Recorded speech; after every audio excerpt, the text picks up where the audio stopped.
Discours de la méthode de René Descartes, 4e partie, suite. Comme je voyais que le doute, l'inconstance, la tristesse et choses semblables n'y pouvaient être, vu que juste était moi-même bien aise d'en être exempt. Puis, outre cela, j'avais des idées de plusieurs choses sensibles et corporelles, car quoique je supposasse que je rêvais, et que tout ce que je voyais ou imaginais était faux, je ne pouvais nier toutefois que les idées n'en fussent véritablement en ma pensée. Mais parce que j'avais déjà connu en moi très clairement que la nature intelligente est distincte de la corporelle, considérant que toute composition témoigne de la dépendance et que la dépendance est manifestement un défaut, je jugeais de là que ce ne pouvait être une perfection en Dieu d'être composé de ces deux natures, et que par conséquent il ne l'était pas. Mais que s'il y avait quelques corps dans le monde, ou bien quelques intelligences ou autres natures, qui ne fussent point toutes parfaites, leur être devait dépendre de sa puissance, en telle sorte qu'elle ne pouvait subsister sans lui un seul moment. Je voulus chercher après cela d'autres vérités, et m'étant proposé l'objet des géomètres, que je concevais comme un corps continu, ou un espace indéfiniment étendu en longueur, largeur et hauteur ou profondeur, divisible en diverses parties, qui pouvaient avoir diverses figures et grandeurs, et être mus ou transposés en toutes sortes,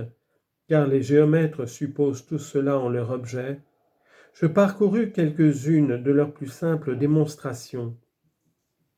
Et ayant pris garde que cette grande certitude, que tout le monde leur attribue, n'est fondée que sur ce qu'on les conçoit évidemment, suivant la règle que j'ai tantôt dite,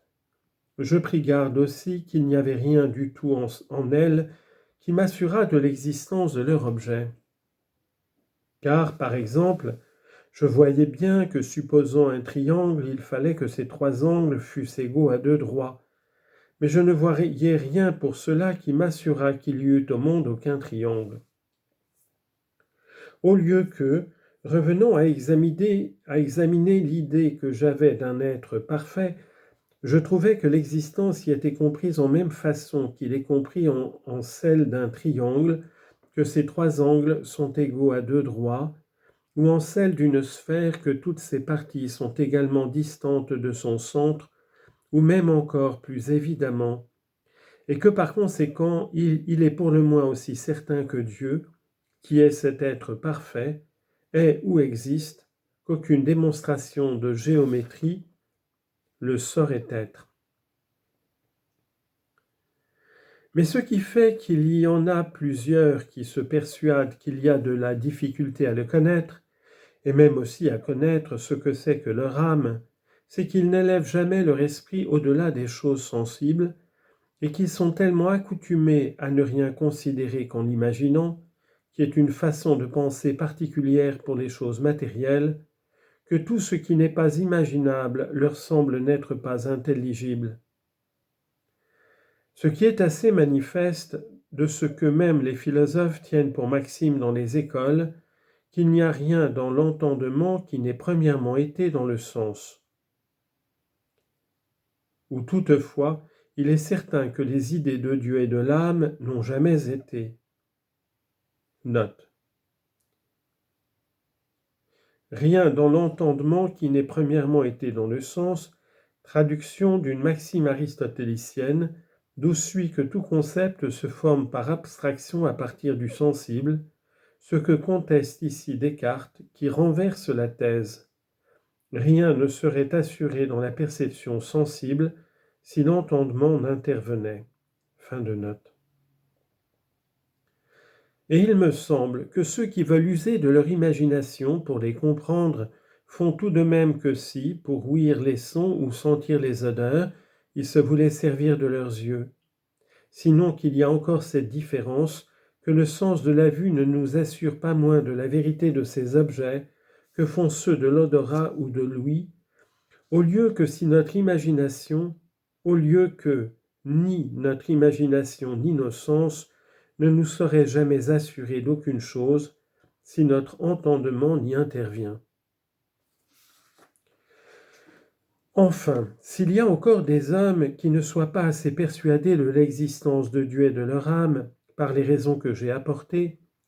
je veux bien qu'ils sachent que toutes les autres choses dont ils se pensent peuvent être plus assurées, comme d'avoir un corps, et qu'il y a des astres et une terre et choses semblables, sont moins certaines. Car encore qu'on ait une assurance morale de ces choses qui est telle qu'il semble qu'à moins que d'être extravagant, on en peut douter,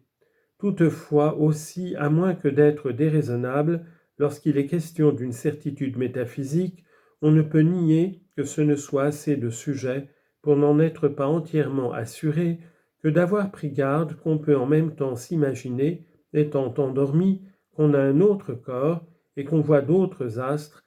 et une autre terre sans qu'il n'en soit rien. On lit en note. Principe 4, paragraphe 205. La première sorte de certitude est appelée morale, c'est-à-dire suffisante pour régler nos mœurs, ou aussi grande que celle des choses dont nous n'avons point coutume de douter, touchant la conduite de la vie, bien que nous sachions qu'il se peut faire absolument parlant qu'elle soit fausse. Et paragraphe 206, l'autre sorte de certitude est lorsque nous pensons qu'il n'est aucunement possible que la chose soit autre que nous la jugeons, c'est la certitude métaphysique. Fin de note. Car d'où sait-on que les pensées qui viennent en songe sont plutôt fausses que les autres, vu que souvent elles ne sont pas moins vives et expresses, et que les meilleurs esprits y étudient tant qu'il leur plaira, je ne crois pas qu'ils puissent donner aucune raison qui soit suffisante pour ôter ce doute, s'ils ne présupposent l'existence de Dieu. Car, premièrement, cela même que j'ai tantôt pris pour une règle, à savoir que les choses que nous concevons très clairement et très distinctement sont toutes vraies, n'est assuré qu'à cause que Dieu est ou existe, et qu'il est un être parfait, et que tout ce qui est en nous vient de lui. D'où il suit que nos idées ou notions étant des choses réelles et qui viennent de Dieu, en tout ce en quoi elles sont claires et distinctes, ne peuvent en cela être que vraies. En sorte que, si nous en avons assez souvent qui contiennent de la fausseté, ce ne peut être que de celles qui ont quelque chose de confus et obscur, à cause qu'en cela elles participent du néant, c'est-à-dire qu'elles ne sont en nous ainsi confuses qu'à cause que nous ne sommes pas tout parfaits. On lit en note. Dieu, être absolu, exclut tout non-être. L'erreur et toute imperfection sont des déficiences liées à notre limitation. Le néant ne peut produire l'être. Fin de note. Et il est évident qu'il n'y a pas moins de répugnance que la fausseté ou l'imperfection procède de Dieu en tant que tel, qu'il y en a que la vérité ou la perfection procède du néant. Mais si nous ne savions point que tout ce qui est en nous de réel et de vrai vient d'un être parfait et infini, pour claires et distinctes que fussent nos idées, nous n'aurions aucune raison qui nous assurât qu'elles eussent la perfection d'être vraies. Or, après que la connaissance de Dieu et de l'âme nous a ainsi rendus certains de cette règle, il est bien aisé à connaître que les rêveries que nous imaginons étant endormies ne doivent aucunement nous faire douter de la vérité des pensées que nous avons étant éveillés. Car s'il arrivait, même en dormant, qu'on eût quelque idée fort distincte, comme par exemple qu'un géomètre inventât quelque nouvelle démonstration, son sommeil ne l'empêcherait pas d'être vrai. Et pour l'erreur, la plus ordinaire de nos songes, qui consiste en ce qui nous représente divers objets en même façon que font nos sens extérieurs, n'importe pas qu'elle nous donne occasion de nous défier de la vérité de telles idées, à cause qu'elles peuvent aussi nous tromper assez souvent sans que nous dormions.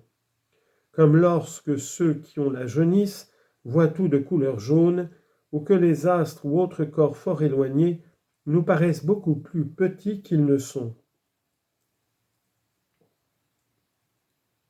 Car enfin, soit que nous veillions, soit que nous dormions, nous ne nous devons jamais laisser persuader qu'à l'évidence de notre raison.